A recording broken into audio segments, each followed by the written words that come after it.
Hare Nama eva kevalam, kalo nasteva nasteva nasteva gatiranyata.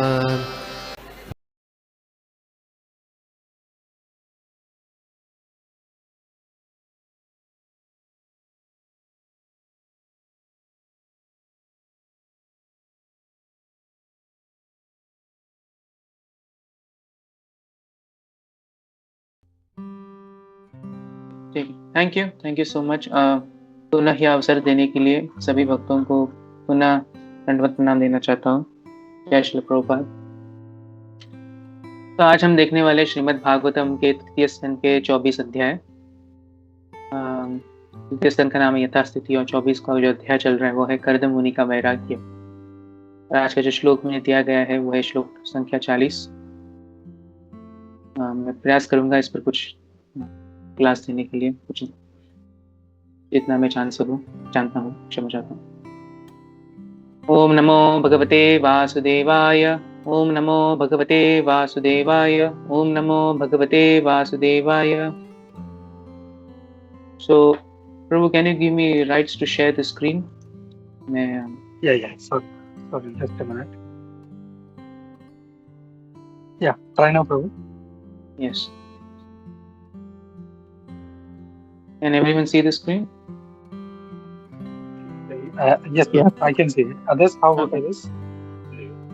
Yes, Prabhu. Yeah, thank you. Yes, Prabhuji, you can see. Thank you. So आज का जो श्लोक है श्लोक संख्या 40 है। मात्र आध्यात्मिकीं विद्यां शमनीं सर्वकर्मणां वितरिष्ये यया चासौ भयं चातितरिष्यति। या कोई एक व्यक्ति इसको बोलना चाहता है? मात्र आध्यात्मिका विद्या शर्मणि सर्वकर्मणां वितरिष्ये यथा तौसो भयं चातितरिष्यति। थैंक यू सो मच बाबू। शब्दार्थ अनुवाद और तात्पर्य श्रील प्रभुपाद जी के द्वारा। जय श्रील प्रभुपाद। मात्रे अपनी माँ को, आध्यात्मिकी आत्मजीवन का द्वार खोलने वाली, विद्याम ज्ञान विद्या को, शमनी समाप्त करने वाली, सर्वकर्मणाम समस्त सकाम कर्मों को, वितरिष्ये मैं प्रदान करूंगा, यया जिससे, च भी, असौ वह, भयम डर, च भी अतितरिष्यति पार कर लोगी। अनुवाद। मैं इस परम ज्ञान को जो आत्मजीवन का द्वार खोलने वाला है अपनी माता को भी बतलाऊंगा, जिससे वह भी समस्त काम कर्मों के बंधनों को तोड़कर सिद्धि तथा आत्मदर्शन प्राप्त कर सके। इस प्रकार वह भी समस्त भौतिक भय से मुक्त हो जाएंगे। तात्पर्य। गृह त्याग के समय कर्दम मुनि अपनी सुयोग पत्नी देवहूति के लिए अत्यधिक चिंतित थे।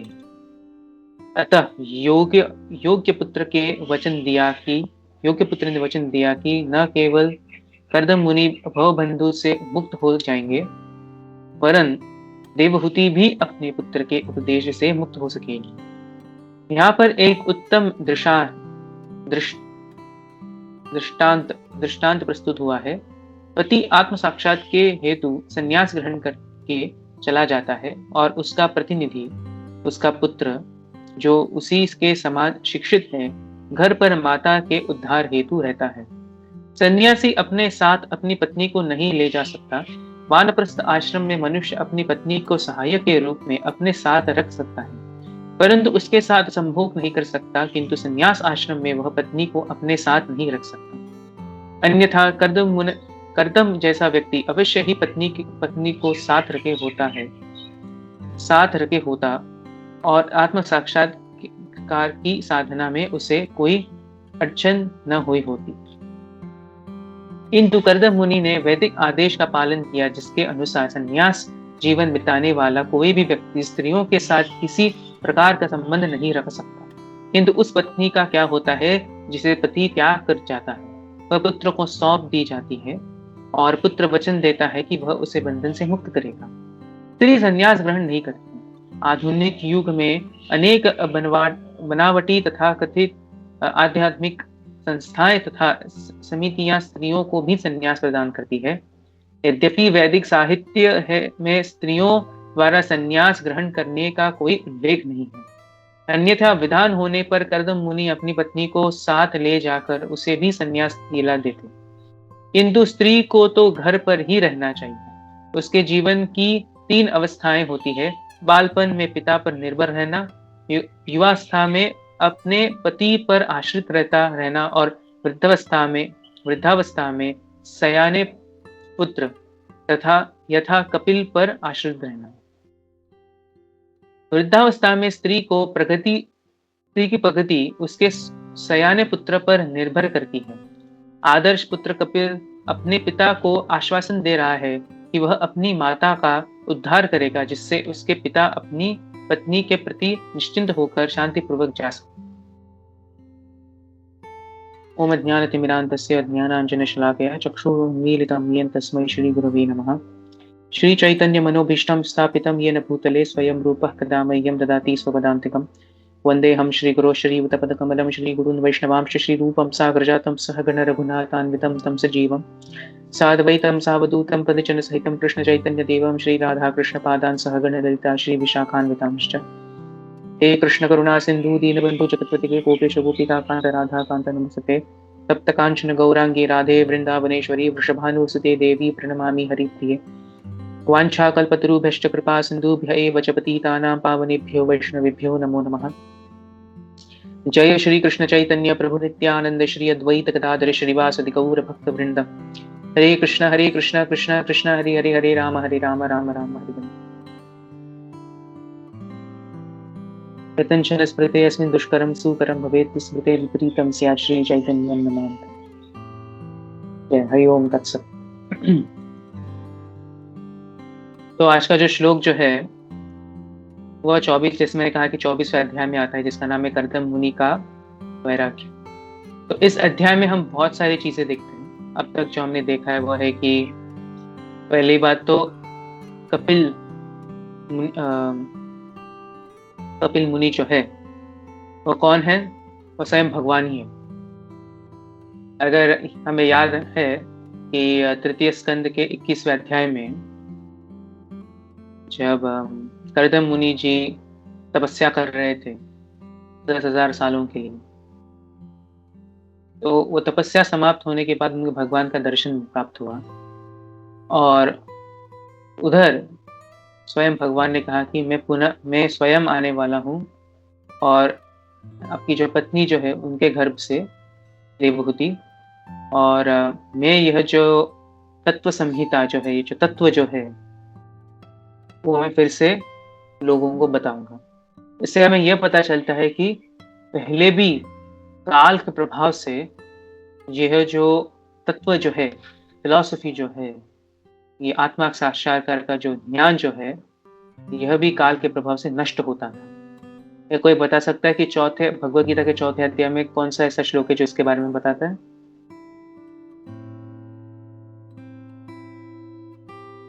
योगो नष्ट परंतप। Yes, correct. So Krishna is emphasizing on गुरु परंपरा in that verse. तो भगवद गीता के 4थे अध्याय के दूसरे श्लोक में कहा गया है कि एवं परंपरा प्राप्तम इमं राजर्षयो विदुः स कालेन हमता योगो नष्ट परंतप। की परंपरा से ये राज ऋषियों ने यह ज्ञान प्राप्त किया, आत्म साक्षात्कार का जो ज्ञान है, अपितु समय के प्रभाव से स कालेन हमता योगो नष्ट, ये योग जो है, भक्ति योग जो है, योगो नष्ट परंतप, ये जो योग जो है, भक्ति योग है, वो नष्ट हो गया। तो पहले के समय में भी यह होता है था और इसलिए भगवान को पुनः अवतरित होते थे ये फिर से यह ज्ञान जो है सभी लोगों को बांटने के लिए। तो this is actually that we see in the starting beginning of this chapter, the birth of Kapil Muni का आविर्भाव। और उसके बाद हम देखते हैं कि ब्रह्मा जी का भी एक संवाद होता है इस अध्याय में। फिर कर्दम मुनि के जो 9 बेटियां जो हैं उनका भी विवाह हो जाता है और अभी हम देख रहे हैं कि कैसे कर्दम मुनि जो है वह अभी वानप्रस्थ, एक्चुअली वानप्रस्थ संन्यास ग्रहण कर रहे हैं, करने वाले हैं, ग्रहण किया नहीं अभी तक, ग्रहण करने वाले हैं, और वह वन की ओर प्रस्थान कर रहे हैं। उसके पहले ही वह अपने पुत्र के साथ, जो स्वयं भगवान है, उनके साथ वह वार्तालाप कर रहे हैं। और इसमें, इस आज के श्लोक में हम यह देख रहे हैं कि स्वयं कपिल मुनि जी जो हैं, वह स्वयं अपने पिता को कह रहे हैं कि आपको चिंता लेने की कोई आवश्यकता नहीं है, मैं यह जो दिव्य ज्ञान जो है, यह दिव्य ज्ञान मैं अपने माँ को भी, जो आपकी पत्नी है, मेरी माँ है, उनको भी बताऊंगा, ताकि यह जो भवबंधन जो है उससे वो मुक्त हो जाएंगे। तो it's a very interesting shloka. It's we see 3 things in this shloka. 3 चीजें हम देखने वाले हैं, हम एक एक करके उसको देखेंगे। तो पहले मैं बताता हूँ वो 3 चीजें क्या हैं। सो फर्स्ट इज मात्रा आध्यात्मिक विद्या, कि मैं यह जो आध्यात्मिक विद्या जो है, पहले मैं मेरी माँ को बताने वाली पहली चीज है। उसके बाद आता है शमनीम सर्वकर्मणाम। यह आध्यात्मिक विद्या क्यों मैं दे रहा हूँ? क्योंकि यह जो कर्म जो होते हैं व्यक्ति के, वह कर्म को तोड़ देगा, means it will stop the, it will end the fruitive activities. कर्म जो होते हैं खत्म कर दे। So he is giving this for benefit which is benefiting his mother, माँ को ही ये बेनिफिट होगा। And the third thing is वितरिष्य यया चासौ भयम चाति तरिष्यति, कि यह देने से क्या होगा कि ना ही उसको, पहली बात तो है कि आध्यात्मिक विद्या है, so she will attain perfection. दूसरा है कि कर्म जो है वो टूटने वाले हैं। और तीसरा चीज जो है, ये भय जो होता है, क्योंकि हमें लगता है कि हम यह शरीर है, ये भय से वह मुक्त हो जाएगा। ये इसको भौतिक भय कहते हैं, इससे वह मुक्त हो जाएगा। सो तीन चीजें इससे प्राप्त होती हैं। सो कहते हैं ना, जैसे हिंदी में कहावत है, एक तीर से 2 निशान, और इधर हम देख रहे हैं कि एक तीर से 3 निशान हो रहे हैं। This is the beauty of spiritual knowledge. So एक एक करके हम देखेंगे ये आज का जो श्लोक है। So the first thing is matra adhyatmikim vidya. So what I will do is, if I can share the screen again. Just a second.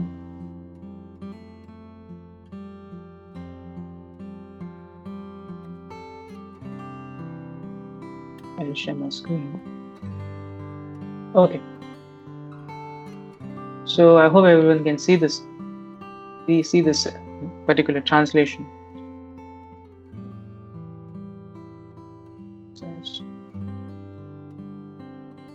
Okay. Yes, bro. Yeah. Okay. So first line says matram adhyatmikim vidyam. अगर हम इसका literal translation देखेंगे तो यह है कि मैं इस परम ज्ञान को जो आत्म जीवन को द्वारा बोलने वाला है, अपनी माता को बतलाऊंगा। That's what it means. इससे ज्यादा नहीं है। तो श्रीला प्रभुपाद जी क्या करते हैं, जब उन्होंने यह संस्कृत से इंग्लिश में इसको ट्रांसलेट किया, and then after English it was translated to Hindi, तो जब उन्होंने संस्कृत से इंग्लिश ट्रांसलेट किया, he was not only translating, he was transcreating. यह एक इंग्लिश शब्द है ट्रांसक्रिएशन। ट्रांसक्रिएशन का अर्थ क्या होता है कि व्यक्ति जो है वह ना ही वह ट्रांसलेट कर रहा है, पर वो ट्रांसलेशन के थोड़ा और भीतर जाता है कि इसका जो स्टाइल जो है, टोन जो है, कॉन्टेक्स्ट जो है, इसका जो इंटेंशन जो है, वो भी यह बताता है। This is actually very unique. Not many translators do this. This is interesting और प्रभुपाद ट्रांसलेशन। प्रभुपाद जी बाद में लिखते हैं सिद्धि तथा आत्मदर्शन प्राप्त कर सके। अब जिनको संस्कृत मालूम है, जब उन्होंने यह शब्द आध्यात्मिक देखा है, तो उनको तभी पता चला गया कि सिद्धि आत्मदर्शन से प्राप्त होने वाला है। But in English this is very difficult to grasp. In English you will say transcendental knowledge, but what does that mean? It needs further analysis, and so that's what Prabhupada is doing. Prabhupada ji ने यही किया कि he gave this all as transcreation. He added something extra, but that makes us understand the words better, or rather not better, that makes us understand what the verse is trying to say. ये श्लोक क्या कहना चाहता है? It makes us understand. This is the greatness of Prabhupada. So I wanted to start off with this particular point. और इस पहले line में हम देखते हैं कि जब हमें आत्मविद्या मिलती है या दिव्य ज्ञान जब प्राप्त होता है तो हमें परफेक्शन, सिद्धि प्राप्त होती है और आत्म साक्षात्कार। सो यह कोई नॉर्मल नॉलेज नहीं, मटेरियल नॉलेज नहीं, दिस इज अपरा विद्या। और अगर हम स्कूल में जाएंगे तो हमें परा विद्या प्राप्त होती है, जैसे कि physics, chemistry, politics, social studies etcetera. तो हम यह जानते हैं, which is only for the body. क्योंकि अगर पॉलिटिक्स देखेंगे हर 100 साल के बाद ये बदलता रहता है। फिजिक्स को भी अगर हम देखेंगे, physics also keeps changing because every moment they are, every year actually they are advancing. So this is पराविद्या। पर अपराविद्या जो है, इट रिमेन्स कांस्टेंट। 100 साल पहले भी एक ही विद्या थी कि हम जीव है, हम शरीर नहीं। अभी भी वही है, हम जीव है, हम शरीर नहीं। So why and what do you learn through this? कि हम कौन है, हम इधर क्यों आए हैं, हमारा भगवान के साथ संबंध क्या है, हम कैसे हमारा संबंध जो है भगवान के साथ पुनः जोड़ सकते हैं। So we learn all of these points. So इधर इसलिए जब श्रील प्रभुपाद कहते हैं it's a door to spiritual life, आत्म साक्षात्कार या आत्म विद्या जो है यह द्वार है आध्यात्मिक जगत के लिए, आत्म जीवन का द्वार है। क्योंकि हम इस भौतिक जगत में सैकड़ों करोड़ों जन्मों से हैं, अनंत काल से हैं, और हम क्या कर रहे हैं? हम instead of feeding the bird in the cage, we are just decorating and cleaning the cage. जो पंछी जो होता है एक केज के अंदर होता है, पंछी को खाना नहीं खिला रहे, हम तो सिर्फ वो जो केज जो है उसको अच्छी तरह से उसको साफ सफाई कर रहे हैं, सब कर रहे हैं। पर एक्चुअली हमें we should nourish the soul. जो आत्मा जो है हमें उसे क्या कहते हैं, उसको आत्मविद्या चाहिए, उसको पुनः भगवान के साथ उसे मिलना है। That is what is required, and this we see repeatedly happening, this asking for Atma Vidya. In the Upanishads we see this between Udakala Aruni and Haridrumata Gautama. We also see this in Chaitanya Charitamrita also, जब सनातन गोस्वामी जाते हैं चैतन्य महाप्रभु से, जब उनको उनका दर्शन प्राप्त होता है तो वो पहला प्रश्न पूछते हैं कि के आमी कहने आमा जारे तापत्र, कि हम कौन, कि मैं कौन हूँ। और ये जो भौतिक जगत जो है, इसके जो 3 गुण हैं, 3 क्लेश जो है, जो मुझे इतना त्रास क्यों दे रहे हैं, इतनी पीड़ा क्यों है, और अगर मैं नहीं जान पाऊंगा तो मैं इससे बेनिफिट कैसे होऊंगा। सो this is what one should be doing, one should be asking these questions. कुछ लोग कहते हैं कि ठीक है, मैं प्रतिदिन भागवत क्लास सुनता हूँ, मैं श्रील प्रभुपाद जी का प्रवचन सुनता हूँ etcetera, so I know what the aim of life is, but still one should go to one's living guru and ask this question, because only then it gets revealed properly. So this is what it means. This is the first line. So the second line is shamanim sarva karmanam. तो कर्म जो होते हैं वह खत्म हो जाते हैं, क्योंकि हम इस कर्म चक्र में ही हैं। Everything that we do is a karma. Karma means action. हम कुछ ना कुछ एक्शन कर ही रहे हैं। So it can be good action or bad action. Good कर्म हो सकते हैं, कर्म या विकर्म हो सकता है, पर हमें अकर्म करना है। मतलब जो भी कर्म हमें करना है वो भगवान के in connection with the lord, we have to do it like that. भगवान के संबंध में हमें करना है। सो स्पिरिचुअल नॉलेज से हमें क्या प्राप्त होता है? हमें अकर्म प्राप्त होता है, जो एक्चुअली हमें भौतिक दुनिया में हमें मिलता नहीं है। So the Guru reveals the spiritual knowledge, that the spiritual knowledge ends the कर्म। So we'll take an example that appears in the Gita also. Actually, indirectly Krishna talks about this in the Gita. कि जैसे एक सिपाही जो होता है वह देश के लिए लड़ता है, जो राजा बोलता है वो वह कार्य करता है। राजा ने बोला इसका मर्डर करो, इसको मार डालो, तो उसको मार डालता है। तो इस क्योंकि उसने उसको मार डाला है, इसकी वजह से सिपाही जो है वह जेल नहीं जाता। तो इसी प्रकार से अगर हम कोई ऐसा कार्य करेंगे जो भगवान ने स्वयं कहा हो, उदाहरणार्थ भगवान कहते हैं कि मुझे क्या कहते हैं, मुझे आप भोगा और अर्पण करो, या आप जो भी कर रहे हो मुझे अर्पण करो। यत् करोषि यदश्नासि यज्जुहोषि ददासि। जो भी तपस्या कर रहे हो, जो भी कर्म कर रहे हो, जो कुछ भी खा रहे हो, वह मुझे अर्पण। इससे क्या होगा कि हमें कर्म के बंधन से हम मुक्त हो जाएंगे, हम इस कर्म के चक्र में नहीं रहेंगे। और इसलिए ब्रह्म संहिता में कहा गया कर्माणि निर्दहति किंतु च भक्ति भाजा, कि ये कर्म के जो चक्र जो है ये इसको पूरी तरह से निर्दहति मतलब उसको जला देता है। कि जब कोई भक्ति करता है, pure devotional service, not mix devotional service, शुद्ध फर्स्ट क्लास डिवोशनल सर्विस, शुद्ध भक्ति, तो हम भगवान से यही प्रार्थना करते हैं कि क्या कृपया करके मुझे अपनी सेवा में लगाइए। और जब हम ऐसा कहते हैं उससे क्या होता है कि हमारे जो सारे जो कर्म जो होते हैं वो नष्ट हो जाते हैं। This is the beauty of doing pure devotional service. और भागवतम में भी इसके बारे में कहा गया है, विद्यते हृदय ग्रंथिश्च छिद्यन्ते सर्व संशय, कि जो व्यक्ति शुद्ध भक्ति करता है, हृदय में जो ग्रंथ जो है, जो गांठ जो है वह विद्यते मतलब काट दी जाती है, छिद्यन्ते सर्व संशय। और जो संशय होते हैं, जो तमोगुण से हम इतने मोहग्रस्त हो जाते हैं कि हमें लगता है कि हम ही अशरीर है, कि हम आत्मा नहीं है, तो छिद्यन्ते सर्व संशय, सारे संशय जो है वह काट दिए जाते हैं। क्षीयन्ते चास्य कर्मणि, और सारे जो कर्म जो होते हैं वह रोक दिए जाते हैं, टर्मिनेटेड, नो मोर कर्म। दुष्ट एवात्मनीश्वरी, और हम हमारे अपने आप को देख पाते हैं और भगवान को भी देख पाते हैं। So this is the meaning of शमनिक सर्वकर्मणा। तो हमने पहले दो लाइंस जो है हमने अभी देख लिए। पहले की मात्रा आध्यात्मिकीम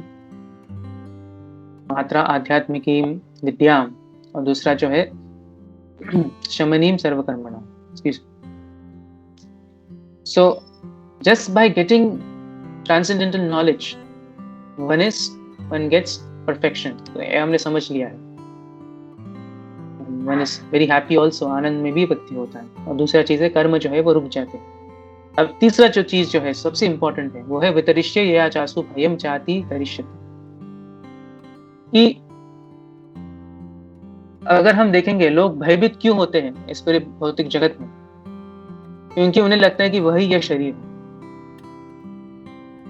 लोग जो हैं वह मृत्यु से डरते हैं, वह कोई महामारी हो, कोई रोग हो उससे डरते हैं, वह जो है जरा मतलब ओल्ड एज, वृद्धावस्था जो होती है उससे लोग डरते हैं, क्योंकि हमें लगता है कि हम ही यह शरीर। तो how do you conquer fear? And the only way to conquer fear is knowing that you are the soul, you are not this body.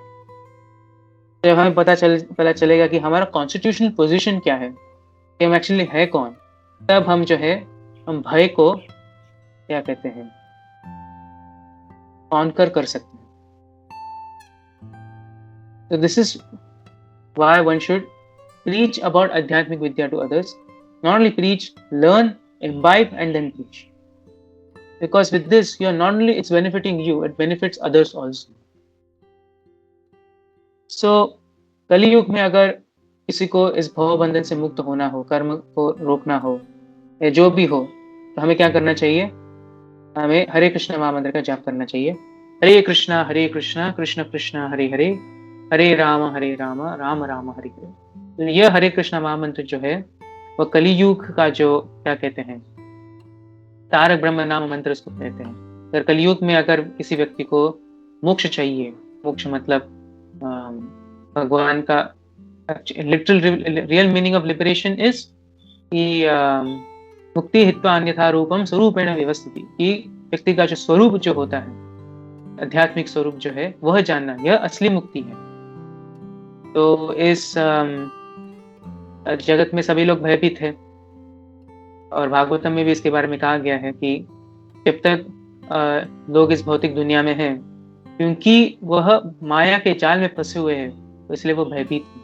पर गुरु की कृपा से और भगवान की कृपा से वह जान सकता है कि वह असली में कौन है। सो this is the beauty of आध्यात्मिक विद्या। If we look, observe this entire material world, अगर हम भौतिक दुनिया को देखेंगे, सब कुछ इधर जो है शाश्वत नहीं है, सब कुछ इधर टेम्पररी है। We can take a simple example, बहुत साधारण उदाहरण ले सकते हैं हम, कि जैसे सूरज जो है सुबह 6 बजे हम देखते हैं उसका उसकी किरणें, और उसके बाद जब वो सूर्यास्त हो जाता है, उसके बाद दिन जो है समाप्त हो जाता है। तो दिन प्रारंभ होता है, समाप्त होता है, फिर रात आती है, रात भी समाप्त हो जाती है। तो इधर कुछ भी चीज कांस्टेंट नहीं है, it keeps changing. And although a sun rises every day, it is there for a very short period of time, only for 12 hours, approximately 12 hours. Definitely in other locations it might be different, जैसे कि Antarctica में देखा जाए तो सूरज जो है 6 महीने व्यक्ति को दिखता है, but then there is 6 months of winter also, 6 months of no sunlight.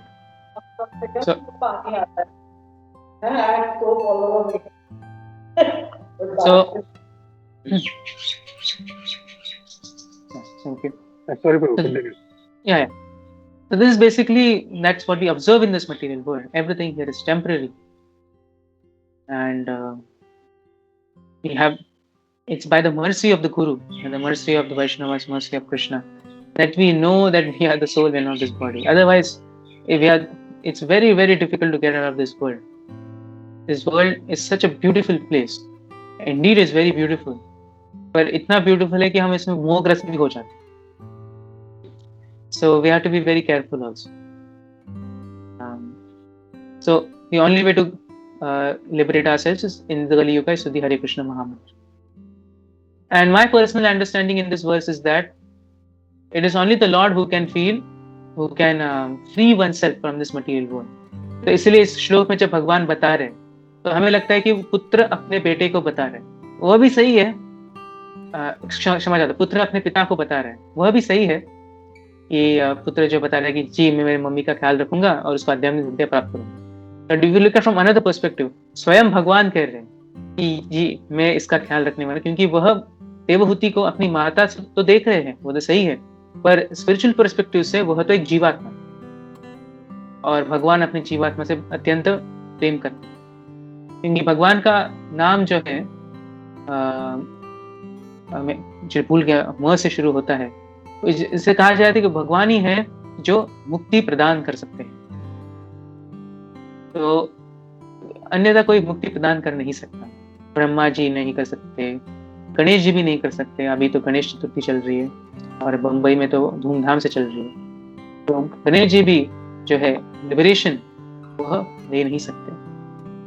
तो the Lord is giving assurance to Karadama Muni, वो कह रहे हैं कि yes, I will giving you assurance, yes, I will give her Atmatvida, she will be freed from this material fear, ये भौतिक भय जो है उससे मुक्त हो जाएगी और वो पुनः भगवत धाम चली जाएगी। So this is an interesting verse. इधर श्रीला प्रभुपाद अपने तात्पर्य में भी यह कह रहे हैं कि 3 लोगों के बारे में वह उनकी ड्यूटीज बता रहे हैं। अगर हम तात्पर्य अच्छी तरह से पढ़ें तो पहले कि पिता का कर्तव्य क्या होता है, तो हम देखते हैं that the purport starts with such an amazing sentence. Srila Prabhupada ji कह रहे हैं कि कर्दम मुनि जो थे वो अत्यधिक चिंतित थे। This is very important, especially as a man, especially those who are husbands, that it is their duty to actually be anxious, actually not anxious, to care about their wives. So he was pretty anxious oh, what will happen to my wife? How will she liberate us?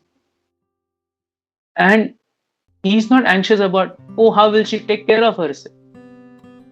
उसके बारे में चिंता नहीं है कि अरे उसको खाना कौन देगा, उसका ख्याल कौन रखेगा, ओके, उसको एंटरटेनमेंट के लिए उतने पैसे है कि नहीं. No, it's not talking about all of that. He's not talking about material attachments. पर जो धर्म जो होता है एक पति का, वो धर्म यह कहता है कि उसे अपनी उस पत्नी का ख्याल रखना चाहिए. कौन सा कैसा ख्याल? Basically, the taking care of the soul. That is the duty of the husband. That, oh, will she be able to understand? Who will take care of her in that sense? Who will give her transcendental knowledge? How will she be able to practice this? Who will overlooking her? So this is the duty of the husband. You can call this like a spiritual debt. So that's the highest duty, to ensure that she gets liberated. और जैसे प्रभुपाद जी अपने तात्पर्य में कहते हैं कि जब लड़की जो होती है, जब वो छोटी होती है, वो अपने पिता के रक्षा में होती है. फिर वह जब बड़ी होती है युवावस्था में, तब उसका पति उसका ख्याल रखता है. और जब वह वृद्ध हो जाती है, तब उसका जो बेटा जो होता है, बेटा जो है वह उसका ख्याल रखता है. इधर भी कपिल मुनि कर्दम मुनि जो है, वह कपिल मुनि को जो अपने बेटे हैं उसे कह रहे हैं कि कृपया करके मेरी माँ का जो है ख्याल रखो. और इससे क्या होता है, जो पति जो है वह अच्छी तरह से संन्यास ले पाता है. So this is the meaning of this. It is the duty of the man, especially those who are second initiated, who are brahmanas, that they should take sannyas. वैराग्य उन्हें लेना चाहिए. पर क्या होता है, it's natural for a man to be attached to his wife and a wife to be attached to her husband. ये natural चीज होती है. तो इसलिए श्रील प्रभुपाद जी ने भी जब संन्यास लिया था, उससे पहले उन्होंने अपने सारे जो कर्तव्य जो है अपने जो बेटे जो है उनको सौंप दी थी. उन्होंने कहा था कि अपने माँ का जो है अच्छी तरह से ख्याल रखो. और ISKCON का स्थापना करने के पश्चात भी उन्होंने अपने पुत्र को क्या कहते थे, लेटर्स लिखते थे. So this is he kept that relation. So this is what we learn practically from Prabhupada's life also. And even after he left the world, Srila Prabhupada तिरोधान के पश्चात भी उन्होंने कुछ धनराशि जो है अपने पुत्र एवं अपने बीवी को दी. So this ensures that the wife does not remain unprotected. स्त्रियों को जो है स्वतंत्रता जो है नहीं देनी चाहिए. इस पर मैं थोड़ा कहना चाहता हूँ. एक्चुअली अभी मैंने समय देखा 9:05 हुए हैं. प्रभु जी, मैंने manage my cut off time. You can go on, Prabhu. No problem. Okay, ठीक है. So I'll speak about women's freedom a little later, but उससे पहले let me talk about the duty of the man, father's duty. तो जब पति जो है या जो male community after they see that the son is married, बेटे की शादी हो चुकी है, और बेटी अगर बेटी हो तो बेटी की भी शादी हो चुकी है, तो उसके बाद उसे जो है संन्यास आश्रम लेना चाहिए. But there is an exception. Srila Prabhupada ji स्वयं कहते हैं अपने तात्पर्य में कि अगर माता और अगर अपनी पत्नी जो है, अगर वह अच्छे हो, वह भी आध्यात्मिक प्रगति में आपको मदद कर रहे हो, तो संन्यास प्राप्त लेने की कोई आवश्यकता नहीं. अगर नेसेसिटी है तो आप ले सकते हैं. जैसे कि चैतन्य महाप्रभु, उनको लगा कि नेसेसिटी है कि कोई उनका जो है मैसेज जो है सुन नहीं रहा है, क्योंकि वो गृहस्थ थे.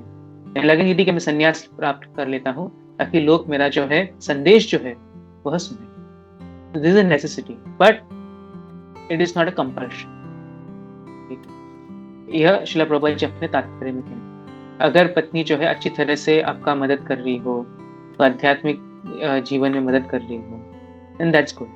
पर अगर नहीं, क्योंकि ही तो नारद पंचरात्र के जो स्क्रिप्चर्स जो हैं उसमें एक बहुत प्रसिद्ध श्लोक आता है. प्रभुपाद जी भी इसके बारे में अपने तात्पर्य में कहते थे, अपने लेक्चर्स में भी कहते थे कि माता यस्य गृहे नास्ति भार्या च प्रियवादिनी. कि माता जो है अगर घर में नहीं हो, मतलब उनका देहांत हो गया हो, और अपनी भार्या जो अपनी अर्धांगिनी जो है वह उनकी उनकी जो वाणी जो है वो अप्रिय हो। भार्या च प्रियवादिनी अरण्यम तेन गंतव्यम यथारण्यम तथा गृहम, कि उसी समय उस व्यक्ति को अरण्य मतलब वन में जाना चाहिए, क्योंकि इस स्थिति में वन में और घर में कोई अंतर नहीं। सो this is a instruction in one way, that if actually there is a wife, and in ISKCON also we have certain cases in which the wife is not very favorable to the husband, she's not helping him, and it's the main aim of life to help in Krishna consciousness, and the husband has actually left the wife. Obviously a little controversial, some people support it, some people don't, but we'll not get into that talks right now. That is, this discussion is not meant for that. It's meant for कि the absolute necessity, संन्यास प्राप्त करना चाहिए कि नहीं. So it is not very necessary. If the wife is good, no need to take sannyas. But if the wife is not, then good enough, he can leave the house. It's an option provided to the men. It's an option provided to the men. We can take sannyas. But one should make sure that the wife is protected. That is also very important. Because many times men give up their wives artificially. नहीं, मुझे संन्यास प्राप्त करना है, वो अपनी बीवी को छोड़ देंगे. But then who will take care of the wife? That is also adharma. One should not do adharma. आप एक तरफ से धर्म कर रहे हो, दूसरी तरफ से अधर्म कर रहे हो. This is not correct. It's not what the shastras are trying to say. तो माँ का भी कर्तव्य होता है कि कैसे अपने पति की सेवा करे, और कभी भी कभी स्त्री को कभी, जैसे मैंने कहा, स्वतंत्र देना नहीं चाहिए, क्योंकि उनको they should always be protected.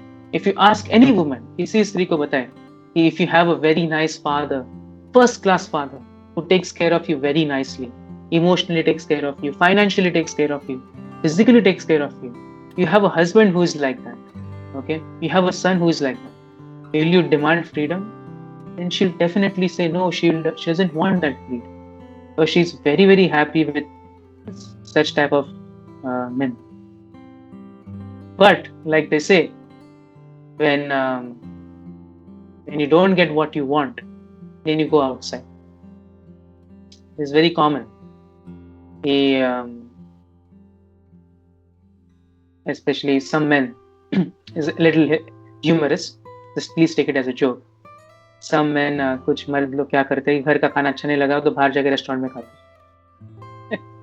So if those who didn't understand, basically if a woman is not happy, then what will happen is she will go outside and she will seek happiness from someone else, which is not good. This leads to Varna Sankar. So if it all comes down to men, ये मैं बहुत बार अपने दोस्तों को भी कहता हूँ कि अगर मर्द जो समाज जो है, अगर पुरुष गण जो है, अगर वह अपना कर्तव्य अच्छी तरह से वह पालन करेंगे, तो यह जो जगत जो है अच्छी तरह से चलेगा. पर अगर स्वयं पुरुष गण जो है, उनके पास अगर तामसिक वृत्ति आए या डिमोनियक वृत्ति जो है, असुर वृत्ति, तो वह अच्छा नहीं. असुरगण जब यह पढ़ते कि स्त्रियों को स्वतंत्रता नहीं मिलनी चाहिए, वो उनको अच्छा नहीं लगता. क्यों? क्योंकि उनको वो चाहिए, उनको वही तो चाहिए, that they should get freedom so that they can please their own senses, which can never be satisfied. So therefore women should not be given that freedom. They should be given a boundary. They should be kept happy. Always they should be kept happy. They should never be in tension. We see there's many times that when as soon as we see there's a woman in tension, immediately the man asks the question. In Bhagavatam, various instances are there where the man is asking woman the question, has someone said anything bad to you? Aapko kya ho chuka hai? All that. These are the things that women like also, and it's a man's duty to take care of women like that. Also, there are duties of women to take care of men also. That's also there. So इसलिए, because they're supposed to be protected all the time, they are not given freedom, so they cannot take sannyas. वो संन्यास ले नहीं सकते. उनके संन्यास में क्या होता है, एक व्यक्ति को पूर्णतः रूप से भगवान के ऊपर अपने आप को शरणागत लेना होता है, भगवान का शरण लेना होता है, उसे अकेला रहना होता है. There is immense loneliness in sannyas, and there is a solution to that loneliness, and that is to be dependent on Krishna. That is the solution to that loneliness. Like they say, there is less oxygen at the top of the mountain. So it's like that. और कई पुरुषगण हैं जो संन्यास उन्हें चाहिए, पर संन्यास प्राप्त करना इस्कॉन में अत्यंत कठिन है. वो छोड़ ही नहीं, उन्हें तो संन्यास लेने से ही वो संन्यास ले लेते. So because there is immense loneliness and it requires that complete dependency on Krishna, which is very difficult. It's extremely, even sometimes men also don't take it. Therefore, women are not recommended to take sannyas. But Srila Prabhupada जी अपने पत्र में कहते हैं कि संन्यास का मूल अर्थ क्या है. एक गृहस्थ भी सन्यासी हो सकता है. इंटरेस्टिंग. इसका अर्थ क्या है? इसका अर्थ यह है कि उसे यह जानना है कि सब कुछ जो है भगवान के लिए. उदाहरणार्थ अभी मेरे पास एक लैपटॉप है. I should use this laptop in Krishna service. Mobile phone है. I should use it in Krishna service. This table, I should use it in Krishna service. And I drink water also. I should drink in such a way so that I can serve Krishna. तो यही इसका अर्थ होता है कि हमें सब कुछ जो है भगवान के लिए, हमें भगवान की सेवा में लगाना है. ऐसा नहीं कि घर के बाहर लिखना गौर निताइज हाउस, राधा रमन हाउस, ब्रजवासी, जो भी हो, लोग अपने घर के नाम रखते हैं, which is good, which should be kept like that, but then it should be followed also. हमें अपने कहना चाहिए, yes, ये घर जो है वह गौर निताय का ही घर है, हम तो इधर रेंट पे रह रहे हैं, वो इस घर तो उनका ही है. So this is the mentality that one should have. And this is the correct mentality for a grahastha. तो अभी हमने देखा कि कैसे एक पिता का कर्तव्य होता है, माता का भी कर्तव्य होता है, पर इधर पुत्र का भी हम कर्तव्य देखते हैं. पुत्र जो है उसका भी कर्तव्य है कि अपने पिता के जो भी एंजाइटी जो है, वो जितने चिंतित है, कभी भी ऐसे नहीं देखना चाहिए कि वो पिताश्री जो है चिंतित है. उस चिंता से उनको मुक्त करना है. और अपने ना ही अपने माता पिता का, अपनी पत्नी का भी, बच्चों का भी उसे ख्याल रखना है. ये मतलब जब बच्चा बड़ा हो जाए तब उसके बारे में बात करना, और जब वो छोटा होता है तब उसे अपने माता पिता की सेवा करनी है, उनके अधीन रहना है, उनका सुनना है, जो कलयुग में बहुत डिफिकल्ट है. But yes, it has to be done, this कर्तव्य, ड्यूटी. और जैसे कि मनु संहिता में कहा गया है, धर्मो रक्षति रक्षित. मनु संहिता कहाँ पे मुझे याद नहीं आ रहा कि धर्मो रक्षति रक्षित. ये धर्म जो है, अगर हम धर्म की रक्षा करेंगे तो धर्म हमारी रक्षा करेगा. तो this is the way one should lead one's life. और अगर हम ऐसे जीवन चलाएंगे तो भौतिक जगत में भी हम खुश रहेंगे, और भौतिक जगत छोड़ने के बाद जब हम आध्यात्मिक जगत जाएंगे वहां भी हमें परम आनंद प्राप्त होगा. तो इस श्लोक में इसके बारे में ही कहा गया है कि आध्यात्मिक यह जो विद्या प्राप्त करने से व्यक्ति को क्या होता है कि पहली बात तो सारे कर्म जो है वह टूट जाते हैं. हमें भय जो होता है, जो भय, वो भी चला जाता है, और हमें परम आनंद की प्राप्ति होती है. तो यह आज के इस श्लोक में, इस श्लोक का हम कह सकते हैं सारांश. तो मैं मेरे वाणी को इधर ही विराम देता हूँ. मैं थोड़ा ओवर टाइम गया हूँ, क्षमा चाहता हूँ. अगर किसी का कोई प्रश्न हो तो मैं उसका उत्तर देने का मैं प्रयास करूँ.